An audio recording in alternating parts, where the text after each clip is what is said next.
Allahu Akbar, Allahu Akbar, Allahu Akbar. Dialah Allah, Rabb kita. Selain Allah bukanlah Rabb. Selain Allah tidak layak untuk disembah. Selain Allah tidak layak untuk ditaati.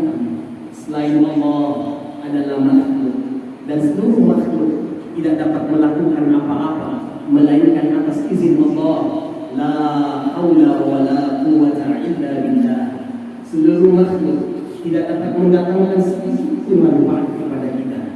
Seluruh makhluk tidak dapat mendatangkan sedikit pun mudarat kepada kita. Walaupun seluruh makhluk berkumpul dan berhimpun untuk membinasakan kita, untuk menghancurkan kita, seandainya Allah Subhanahu wa ta'ala mengatakan tidak terjadi, maka tidak akan terjadi. Dan apa saja perkara yang dikehendaki oleh Allah untuk terjadi, maka pasti akan terjadi. Dan apa saja perkara yang tidak dikehendaki oleh Allah Subhanahu wa ta'ala untuk tidak terjadi, maka tidak akan terjadi. Innama amruhu idza arada syai'an yakuna lahu kun fayakun. Sekiranya Allah menginginkan segala sesuatu, cukuplah dengan Allah mengatakan kun, maka pasti akan terjadi. Allah kata mulia, maka pasti mulia. Allah kata hina, maka pasti hina. Allah kata susah, maka pasti susah. Allah kata senang, maka pasti senang. Allahu Akbar, Allahu Akbar, Allahu Akbar, walillahil hamd. Jemaah Idul Adha yang dimuliakan oleh Allah Subhanahu wa ta'ala, Allah mampu membahagiakan orang miskin tanpa memberikan dia harta. Allah mampu menyusahkan orang kaya tanpa mengambil hartanya. Allah mampu memberikan kedudukan kepada rakyat tanpa memberikan dia pangkat. Allah mampu menjatuhkan seorang raja tanpa mengambil tahtanya.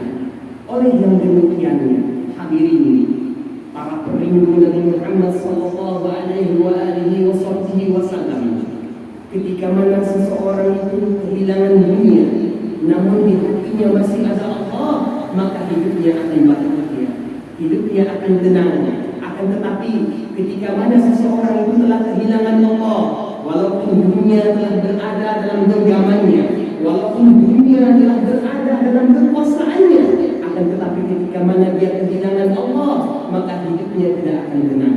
Karena kebahagiaan, ketenangan, kesuksesan hanya dalam mentaati Allah Subhanahu wa ta'ala. Seperti mana ikan, ketika mana ikan tersebut berada dalam air, walaupun airnya itu keruh, walaupun airnya itu bergelombang, walaupun ombaknya itu besar, akan tetapi selama mana ikan tersebut terus berada dalam air, maka dia akan tenang, dia akan selamat. Namun ketika mana ikan tersebut berusaha untuk keluar daripada air, maka hidupnya akan merana, hidupnya akan binasa. Maka begitulah juga hidup kita, hadirin yang dimuliakan oleh Allah Subhanahu wa ta'ala. Ketika mana kita masih punya Allah Subhanahu wa ta'ala, ketika mana hati kita masih berhubung dengan Allah Subhanahu wa ta'ala, masih mematuhi tentang syariat dan perintah daripada Allah Subhanahu wa ta'ala, maka kehidupan kita akan bahagia. Meskipun kita itu tidak mempunyai keuangan yang besar, karena kebahagiaan itu tidak datang daripada keuangan, kebahagiaan itu tidak mampu diberi dengan uang ini. Akan tetapi kebahagiaan itu hanya dalam mentaati kepada Allah Subhanahu wa ta'ala.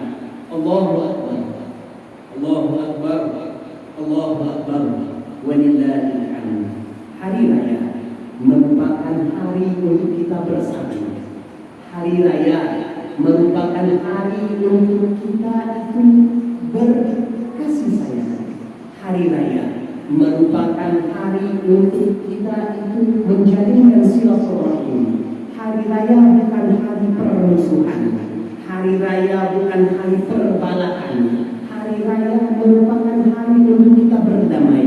Berdamai dengan Allah dan berdamai dengan hamba-hambanya Allah Subhanahu wa ta'ala.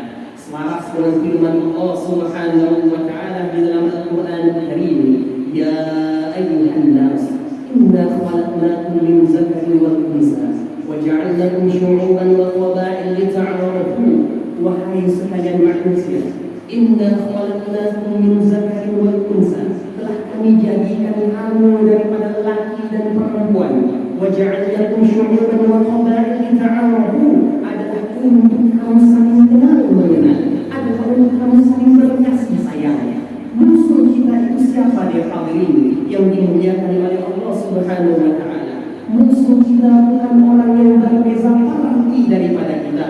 Musuh kita bukan orang yang menghina kepada kita. Musuh kita bukan orang yang buruk sangka kepada kita. Musuh kita telah dijelaskan oleh Allah Subhanahu wa taala dalam Al-Qur'an Al-Karim. Wa la tattabi'u khutuwati syaitan innahu lakum 'aduwwun mubin. Janganlah kamu mengikuti jejak langkahnya syaitan. Sesungguhnya syaitan itu merupakan musuh yang jelas bagi kamu. Allahu Akbar. Allahu Akbar. Allahu Akbar. Walillahil hamd. Terkadang kita menjadikan orang yang mencaci kita, orang yang memaki kita sebagai musuh kita. Padahal hakikatnya Allah Subhanahu wa taala telah mendidik kepada kita, telah mengajarkan kepada kita, telah mengkhabarkan kepada kita bahwasanya orang-orang tersebut bukanlah musuh kita, melainkan kita perlu untuk berdamai dengan hamba-hambanya Allah Subhanahu wa taala dan menjadikan iblis itu merupakan musuh yang nyata seperti mana yang telah diajarkan oleh Allah Subhanahu wa taala kepada kita. Hadirin jemaah Al-Adha yang dimuliakan oleh Allah Subhanahu wa taala. Orang yang memaafkan kesalahan orang lain merupakan antara ciri-ciri orang yang bertakwa, seperti mana yang telah disebutkan oleh Allah Subhanahu wa taala dalam Al-Qur'an Al-Karim. Wa jannatul arduha as-samaa'u wa jannatul arduha as-samaa'u wal ardu lil muttaqin. Dan surga itu telah dibentangkan seluas langit dan bumi dan disediakan untuk orang-orang yang bertakwa. Persoalannya, siapakah orang-orang yang bertakwa? Bagaimanakah ciri-ciri orang yang bertakwa? Allah Subhanahu wa taala telah mengabarkan kepada kita berkenaan dengan ciri-ciri orang yang bertakwa yang disebutkan oleh Allah Subhanahu wa taala. Yang pertama, alladzina yunfiquna fis-sarra'i wad-dharra'i, yakni orang-orang yang menginfakkan hartanya di jalan Allah, sama ada dalam keadaan sarra'i wad-dharra'i, dalam keadaan mereka senang ataupun dalam keadaan mereka susah. Maka itu antara ciri-ciri orang yang pertama, yakni orang-orang yang berinfak, memberikan sedekah hartanya sama ada dalam keadaan dia senang ataupun dalam keadaan dia susah. Terkadang kita bila mempunyai keuangan mudah untuk kita melakukan sedekah.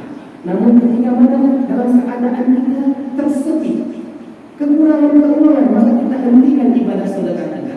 Padahal Nabi Sallallahu Alaihi Wasallam telah memuji seorang sahabat yang diberi nama sebagai Abu Damdam. Bagaimana amalannya Abu Damdam?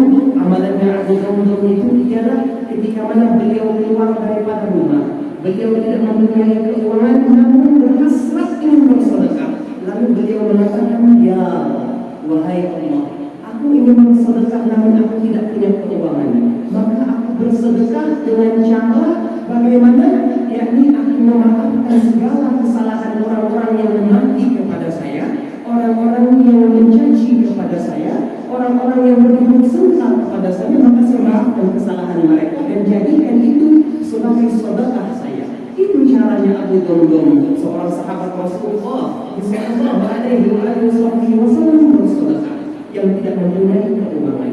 Dan ciri yang kedua yang disebutkan oleh Allah Subhanahu wa taala tentang orang-orang yang bertakwa, wal kazibina al-ghaiz, orang yang menahan marahnya. Maka ketika mana kita itu mungkin dicaci, ketika mana kita itu mungkin dihina, ketika mana kita itu mungkin dicerca dan sebagainya, maka tahanlah marah kita. Janganlah membalas kemarahan tersebut dengan membalas jahat kepada jahat. Akan tetapi ikutilah ajaran daripada Nabi kita, Nabi Muhammad Sallallahu Alaihi Wasallam yang mengajarkan kepada kita agar membalas kejahatan dengan kebaikan, tidak membalas kejahatan dengan kejahatan, akan tetapi membalas kejahatan dengan kebaikan. Itulah ajaran daripada Nabi besar kita, Nabi Muhammad Sallallahu Alaihi Wasallam. Allahu Akbar, Allahu Akbar. Akbar. Allahu Akbar wa lillahil hamd. Yang ketiga disebutkan tentang ciri-ciri orang yang bertakwa. Wal afina 'anil nas, orang yang memaafkan manusia. Ketika mana orang mengabdi kepada kita, orang mencaci kepada kita, maka maafkan kesalahan mereka, ampunkan kesalahan mereka.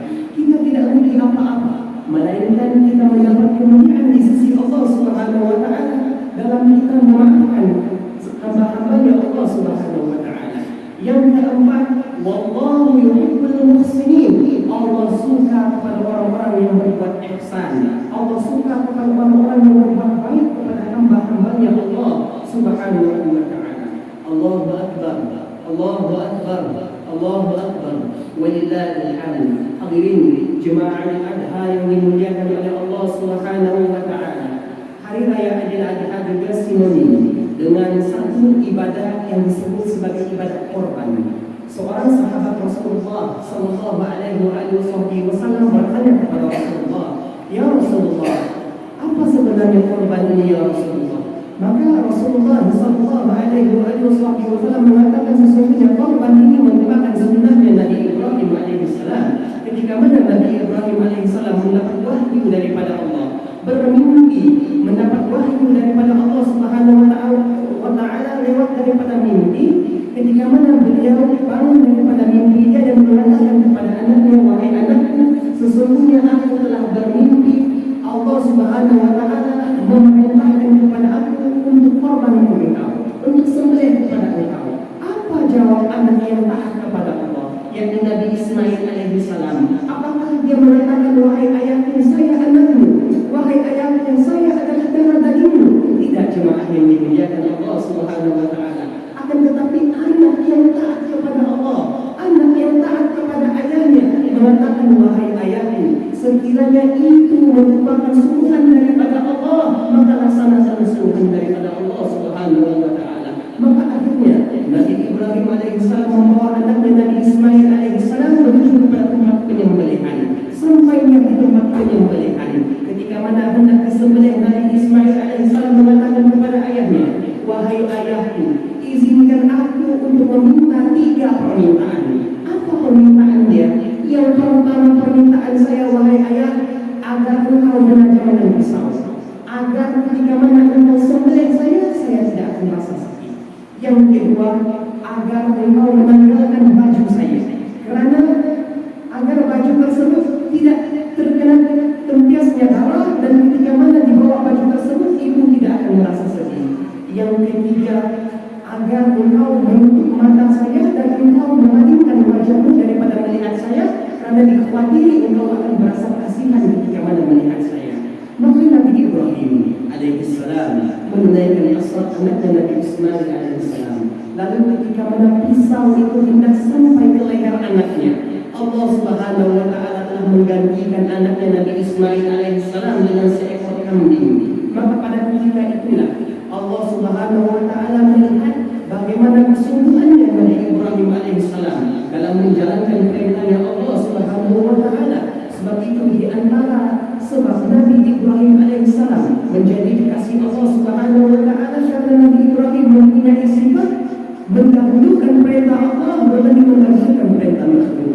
Beliau mempunyai sifat sami'na wa ata'na, dengar dan laksana. Itulah sifatnya Nabi Ibrahim alaihissalam. Maka Sayyidina Ali radhiyallahu anhu pernah ditanya, "Wahai Sayyidina Ali," yang mana Sayyidina Ali ini merupakan julukan yang diberikan oleh Rasulullah sallallahu alaihi wasallam.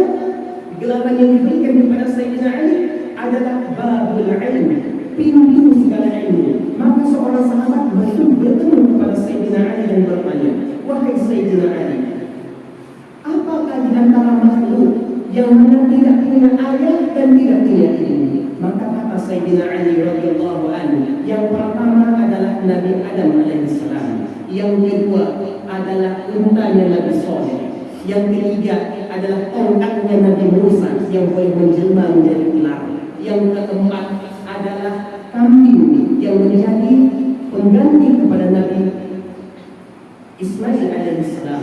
Maka itu di antara makhluk yang tidak punya ibu dan tidak punya ayah. Aku lupa hadza wa astaghfirullahal azim li wa lakum, astaghfiruhu innahu huwal